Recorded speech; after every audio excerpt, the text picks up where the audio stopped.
তোমাদের বেসিকটা high level যাই, তাই তোমরা আগে এটা বাসায় প্র্যাকটিস করো এবং আগামীকালই ইনশাল্লাহ পরের দিনই নেক্সট ক্লাসে আমরা ডায়োড সম্পর্কে আরো একটা ভালো প্রশ্ন, এর চাইতে আপডেট প্রশ্ন দিব। ওইটা করলে তোমার আরো একদম টোটালি ক্লিয়ার হয়ে যাবে। সো এই দুইটা অঙ্ক, এই একটা অঙ্ক আর নেক্সট ক্লাসে একটা অঙ্ক আসতেছে, এই দুইটা অঙ্ক যদি করো, তুমি বুঝে করো এবং এই বেসিকটা ভালোভাবে বুঝে নাও, তাহলে তোমার ডায়োড কোনো বর্তনে থাকলে তোমার কোনো সমস্যাই নাই, তুমি ওইটা আগে সলভ করতে পারো, ভয় পাতো দূরের কথা। ঠিক আছে, মনে হয় ওইটাই আগে সলভ করি, ওইটা আরো ইজি। ঠিক আছে, হ্যালো স্টুডেন্টস, কেমন আছো সবাই? আশা করি সবাই খুব ভালো আছো। Potential BUETian advance level math practice প্রবলেমের আজকের ক্লাসে তোমাদের স্বাগতম। আজকে আমরা যে প্রশ্নটি সমাধান করতে চলেছি সেটি হচ্ছে ফিজিক্স সেকেন্ড পার্টের 10ম অধ্যায়, অর্থাৎ সেমিকন্ডাক্টর এবং ইলেকট্রনিক্স অধ্যায়ের খুবই একটা দারুণ বেসিক ম্যাথ। আমাদের দেখো যে এই যে আমাদের একটা ম্যাথ, যেখানে আমাদের কি রোধের সাথে আমাদের কি আছে, ডায়োড যুক্ত আছে। অর্থাৎ কোনো সার্কিটে তড়িৎ বর্তনীতে যদি ডায়োড থাকে তখন আমরা তো তড়িৎ প্রবাহ কিভাবে হিসাব নির্ণয় করব। তাহলে এই সংক্রান্ত যাদের সমস্যা আছে বা যারা এই ধরনের বর্তনীর মধ্যে ডায়োড যুক্ত থাকলে সেগুলো সমাধান করতে গিয়ে প্রবলেমের সম্মুখীন হও, ঠিক আছে, তোমাদের জন্য ক্লাসটি হতে চলেছে খুবই খুবই গুরুত্বপূর্ণ। কারণ না, আমরা এখানে একদম A to Z বেসিক সহ তোমাকে আমরা কি করব, কিভাবে বর্তনী সমাধান করবো এবং ডায়োড যুক্ত থাকলে সেটা পুরোটা ডিটেলসে ব্যাখ্যা করব। সো আশা করি শুরু থেকে শেষ পর্যন্ত যদি তুমি দেখো তাহলে তোমাদের এই ধরনের বর্তনী সমাধান করতে আর পরবর্তীতে কোনো সমস্যা হবে না। সো আসো আমরা শুরু করি।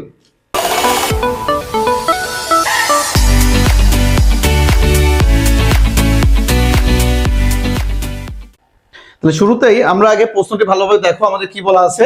এখানে একটা বর্তনী দেওয়া আছে, চিত্র বলছে চিত্র থেকে আই নির্ণয় করতে হবে। আই মানে কি, এক কথায় আমাদের এই বর্তনী থেকে যে কারেন্টটা প্রবাহিত হচ্ছে, এই যে 3 ওহমের ভিতর দিয়ে যে কারেন্টটা মেইনলি প্রবাহিত হচ্ছে, বর্তনীর মূল কারেন্টও বলতে পারি, ঠিক আছে, সেই তড়িৎ প্রবাহের মানটা নির্ণয় করতে বলছে।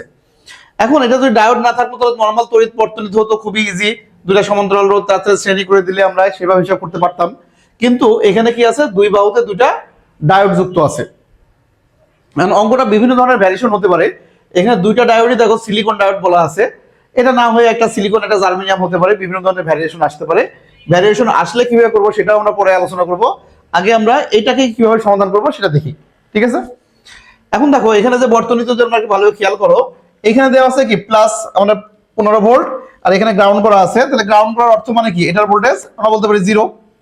তাহলে গ্রাউন্ড করা থাকে মানে এটা 0, তার মানে প্লাস আর এক জায়গায় যদি 0 থাকে তাহলে আমরা মনে করতে পারি এইটার সাথে এইটার আসলে একটা সম্পর্ক আছে, বা আমরা বলতে পারবো এইটার সাথে আমরা এখানে একটা কোষ আছে বলে, এমন একটা কোষ আছে বলে চাইলে বিবেচনা করে নিতে পারবো, ঠিক আছে।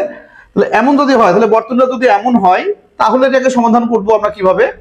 আসো যে আমরা চাইলে এটাকে এইভাবে করতে পারি, অথবা এটাকে যদি আমরা আরেকটু সুন্দর করে আঁকাই নেই তাহলে আমাদের যদি বুঝতে হয়তো আরো সুবিধা হবে।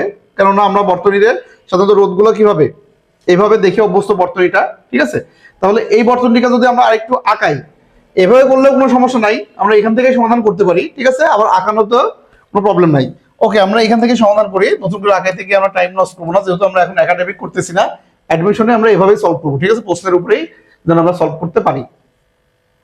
প্রথম কথা, আমাদের এই ডায়োড যুক্ত বর্তনীতে সমাধান করতে হলে আমরা প্রথম স্টেপ কি হবে, তাহলে আমরা প্রথম স্টেপ হবে তোমার এখানে যেই বাহুতে ডায়োড লাগানো আছে সেই ডায়োডের ভিতর কে সম্মুখী ঝোঁকে আছে আর কে বিমুখী ঝোঁকে আছে, অর্থাৎ ফরওয়ার্ড বায়াস আর ব্যাকওয়ার্ড বায়াস চেক করা। যদি সবগুলো ফরওয়ার্ড বায়াসে থাকে তাহলে সকল বাহু দিয়েই তড়িৎ প্রবাহিত হবে, সবগুলোকে আমরা কানেক্টেড বাহু হিসেবে ধরবো। আর যদি যেই বাহু আমাদের কি হবে, ডায়োডগুলো বিমুখী চোখ বা ব্যাকওয়ার্ড বায়াসে থাকবে, প্রথম কথা তাদেরকে আগেই আমরা বর্তনী থেকে ওটা বিচ্ছিন্ন অবস্থায় থাকবে, সেটা বাদ দিয়ে দেবো, ঠিক আছে। তাহলে তোমার প্রথম কাজ, ডায়োড যুক্ত যে কোনো বর্তনী তুল্য রোধ বের করতে বলো, প্রবাহ বের করতে বলো, বা যাই বলি আমরা, যাই নির্ণয় করতে না কেন, প্রথম কথা আমাদের চেক করতে হবে কোন কোন ডায়োডটার সম্মুখীতে আছে, ফরওয়ার্ড বায়াস আর ব্যাকওয়ার্ড বায়াস আগে চেক করতে হবে।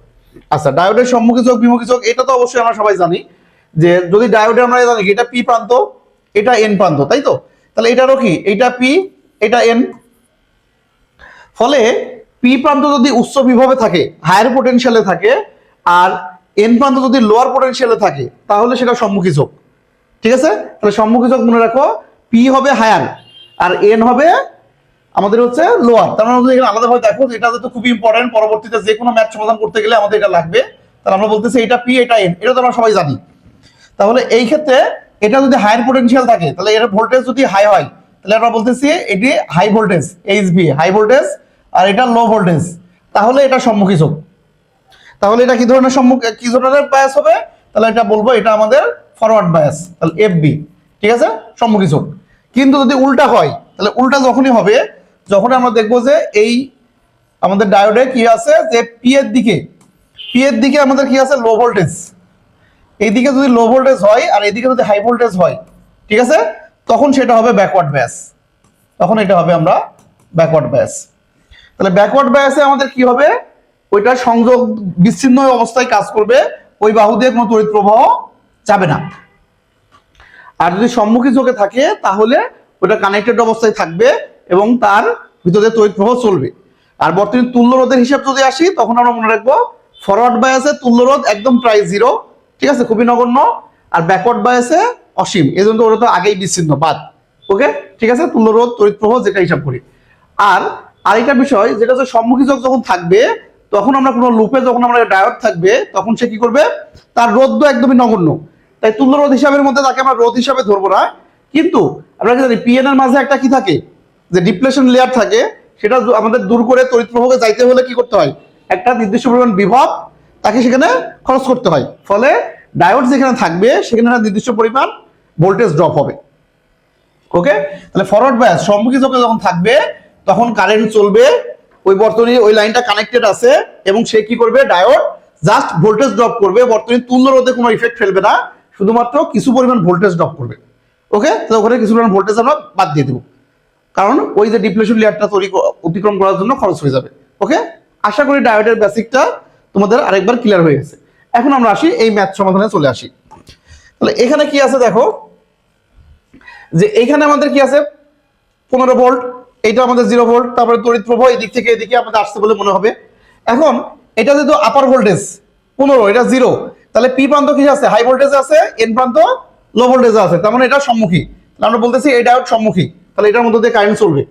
ওকে, আচ্ছা, এবার এটা আসো, এটা তো কি আছে, এটা পি প্রান্তের সাথে হাই ভোল্টেজ আর এন এর সাথে লো ভোল্টেজ, সো এটাও সম্মুখী, ফলে এটার মধ্যে দিয়েও কারেন্ট চলবে। তার মানে এখানে দুইটা ডায়োডই কি আছে, আমাদের সংযুক্ত অবস্থায় আছে, তাদের মধ্যে দিয়ে উভয়ের মধ্যে দিয়ে কারেন্ট যাবে এবং উভয়ের কি হবে, যেহেতু দুইটাই সিলিকন, নিভোল্টেজ সমান, তাহলে এই কারণে দুইটাই আমাদের কি হবে, তড়িৎ প্রবাহ চলবে।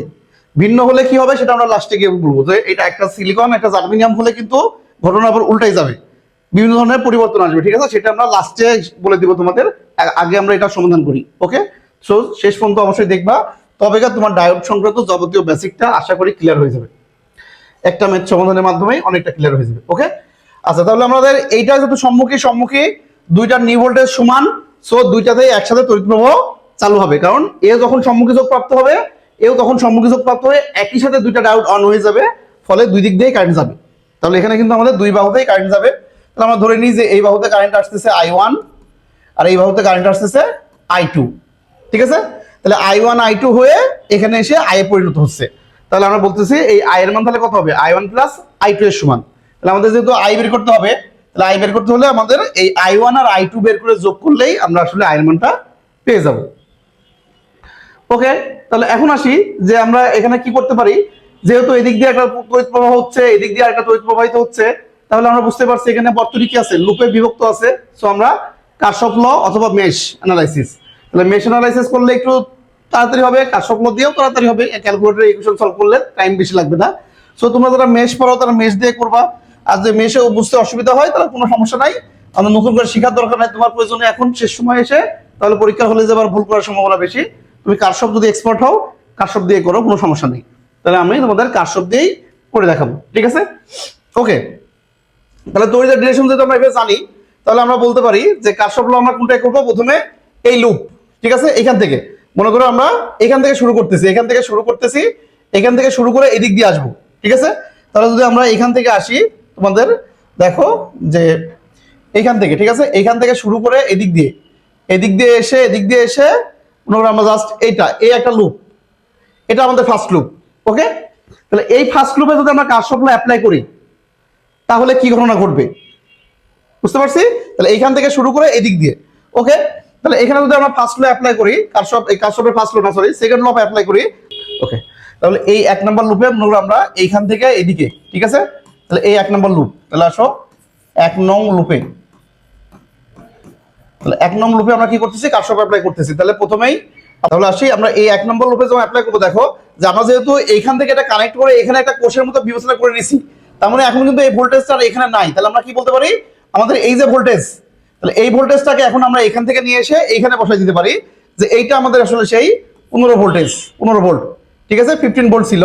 তাহলে ওইটাকে আমরা এখানে নিয়ে চলে আসছি, কারণ এইটার এটা যেহেতু কানেক্ট করে দিছি, তাহলে এটা যেহেতু 0 হয় তাহলে এটা 15 হইতে হবে, যেহেতু এটা ভোল্টেজ 15 ছিল। তাহলে আমাদের নর্মাল বর্তনীর জন্য আমাদের লুপ বুঝতে সুবিধা হবে। তাহলে মনে করো আমরা এই প্রান্ত থেকে যখন হাঁটা শুরু করব, এটার দিকে আসতেছি, তাহলে প্রথম কথা কি হচ্ছে, এই যে I1 যখন এই ডায়োডের মধ্যে দিয়ে যাবে, তাহলে ডায়োড কি করবে, একটা নির্দিষ্ট পরিমাণ ভোল্টেজ ড্রপ করবে। আর সিলিকন ডায়োড কতটুকু ভোল্টেজ ড্রপ করে, সিলিকনের জন্য আমাদের ডায়োড ভোল্টেজ কত, নি ভোল্টেজ বলতে পারি, সেটা হচ্ছে 0.7। তাহলে এখানে আমাদের 0.7 ড্রপ হবে, তাহলে 0.7। ওকে, তারপরে এই যে 1 কিলো ওহম, 1000 ওহমের একটা রোধ আছে, তার মধ্যে আছে কত, I1, তাহলে প্লাস এই কতটুকু ড্রপ করবে, রোধ যেহেতু ড্রপ করে ডায়োডও ড্রপ করে, তাই রোধের সাথে ওইটা কিন্তু প্লাস অবস্থায় আসে, মাইনাস কখনো দিব না। যেটা ড্রপ করতেছে বলে আমার মনে হচ্ছে মাইনাস হবে তা না, রোধগুলো তো বর্তনীতে কি করে, প্রত্যেকটা রোধই তো ভোল্টেজ ড্রপ করে। তাহলে ভোল্টেজ আপনার কারসাপে কি করে, যারা ভোল্টেজ ড্রপ করে সেগুলোকে পজিটিভ ধরে নিই, সমস্যা নাই, ঠিক আছে। ফলে এই হিসাবে যোগই করবো, তাহলে ডায়োডের যে ভোল্টেজ এটা অলওয়েজ প্লাস আকারে আসবে রোধের সাথে। ওকে, তাহলে তড়িৎ প্রবাহ আমরা যেদিকে যাচ্ছি সেই দিকেই আছে, সো আমাদের কত হবে 1000 ইন্টু I1। ওকে, তাহলে এখান থেকে এসে যখন এখানে আসলাম, এই যে এটার মধ্যে কত কারেন্ট যাচ্ছে, I, আর I মানে কত, I মানে আমাদের I1 প্লাস I2, আমরা একবারে যেহেতু I1 I2 দরকার হয়, তাই আমরা I লেখার দরকার নাই, একবারে I1 প্লাস I2 ইন্টু 3000। ওকে, 3000 এখান থেকে আসবো, এসে নেগেটিভে আসতেছি, -15, তাহলে আমাদের -15 ইজিক্যাল টু 0। তাহলে এটা হচ্ছে ফার্স্ট লুপের কারশফ সমীকরণ, ঠিক আছে। তাহলে আমাদের প্রথম এই লুপের জন্য কারশফ সমীকরণ এইটা, এখানে I এর মান আমরা অলওয়েজ কি করব, I1 প্লাস I2 এখানে আসতেছে, কারণ কি এটা এখানে যদি আমরা কারশফের ফার্স্ট ল অ্যাপ্লাই করি, এটা যেহেতু আমরা জানি তাই এত ভেঙে লেখার দরকার নাই, কারশফের এইটুকু তো আমরা সবাই পারি, ঠিক আছে। ওকে, তাহলে আমরা শুধু ডায়োডের গুলো ভালোভাবে তোমাদের ব্যাখ্যা করে দেখাচ্ছি, আর এটা আমরা ক্যালকুলেটরে সমাধান করে ফেলবো, সেটা আমরা দেখাবো। তাহলে এখন আসো, এখানে I1 কত আছে, 3000, এখানে আছে I1 1000, তাহলে মোট 4000 I1, I2 আছে একটাই, ফলে প্লাস 3000 I2, আর বর্তনীতে আমাদের কি আছে 0.7 আর 15, তাহলে 15 আমাদের যদি বাদ দিয়ে দিই, ঠিক আছে, তাহলে 15 থেকে 0.7 বাদ দিয়ে দাও, তাহলে -14.3 ইজিক্যাল টু 0। তাহলে এটা আমাদের 1 নম্বর ইকুয়েশন। ওকে, 1 নম্বর লুপ ইকুয়েশন, যেখানে দুইটা আননোন আছে I1 I2। এখন আমরা কি করব, সেকেন্ড লুপ। তাহলে সেকেন্ড লুপ আমরা এখান থেকে শুরু করে এদিক দিয়ে এসে একই রকম এখান থেকে করব, ঠিক আছে। তাহলে এইটুকে, তাহলে সেকেন্ড লুপে কোন দিক দিয়ে, এই পাশ দিয়ে, তাহলে সেকেন্ড লুপ, তাহলে আসো, তাহলে এই লুপটা কোন দিকে হচ্ছে, এইখান থেকে শুরু করে এই দিক দিয়ে, ওকে, এই পাশ দিয়ে। তাহলে 2 নম্বর লুপে, 2 নম্বর লুপ, তাহলে 2 নম্বর লুপে অ্যাপ্লাই করো।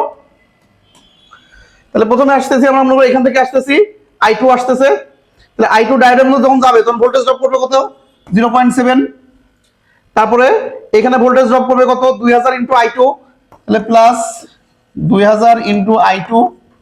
তারপরে যখন এখান থেকে আসতেছে এখানে ভোল্টেজ ড্রপ করবে কত, এই রোধ 3000 ইন্টু I, তাহলে প্লাস 3000 ইন্টু I, আর I মানে কত, I1 প্লাস I2, ঠিক আছে। তারপরে এখান থেকে এসে -15, আবার সেই -15 ইজিক্যাল টু 0, ঠিক আছে। ওকে, তাহলে এখন আসো, এটা যদি আমরা একটু ক্যালকুলেশন করে নিই, তাহলে সমীকরণটা I1 কয়টা আছে, I1 একটাই আছে শুধু, 3000 I1, ফলে 3000 I1। তারপরে I2 কয়টা আছে, এখানে 2000, এখানে 3000, হলে 5000, তাহলে 5000 I2। ওকে, এখানেও আমাদের সেই কথা হচ্ছে -14.3, ওকে, সমান সমান 0, 2 নম্বর ইকুয়েশন। তাহলে এখান থেকে আমরা কি করতে পারি, ইজিলি I1 I2 সমাধান করতে পারি। তাহলে 1 আর 2 আমরা যদি ক্যালকুলেটরে সমাধান করে ফেলি, পরপর সবাই ক্যালকুলেটরে যার যার ক্যালকুলেশন প্রয়োজন সমাধান করে নাও একবারে, তাহলে আমাদের অ্যান্সারটা করে আসি। তাহলে 1 ও 2 সমাধান করে, 1 ও 2 সমাধান, ঠিক আছে। 1 আর 2 সমাধান করে ক্যালকুলেটরে আমরা করে ফেলি। তাহলে 1 ও 2 ক্যালকুলেটরে সমাধান করে কত পেয়েছি আমরা, দেখো যে I1, তাহলে I1 এর মান আসে 0.0026 অ্যাম্পিয়ার। তার মানে আমরা যদি করি এটাকে যদি আমরা মিলিতে নিয়ে যাই, তাহলে 1000 দিয়ে গুণ করলে 2.6 মিলি অ্যাম্পিয়ার। ওকে, আর I2 এর ভ্যালু কত আসছে, 0.0013, তার মানে আমাদের যদি এটা করি 1.3 মিলি অ্যাম্পিয়ার। অতএব এই দুটো যদি যোগ করি তাহলে তো আই এর মান পেয়ে যাচ্ছি। আমাদের মেইন ছিল আই নির্ণয়, অতএব আই ইজ ইকুয়াল টু এই দুটো যোগফল, তাহলে এই দুটো যোগ করলে কত হচ্ছে 3.9। ওকে, 3.9 মিলি অ্যাম্পিয়ার। তাহলে আই এর মান হচ্ছে 3.9 মিলি অ্যাম্পিয়ার। ওকে, তাহলে আশা করি বুঝতে পারছো। এটুকু তো আমাদের নর্মাল কারশফ। তার মানে দেখো যে বর্তনীতে ডায়োডের ভূমিকা কি ছিল। ডায়োডের ভূমিকা আসলে কিছুই না, আমরা তো নর্মাল কারশফ লই করলাম।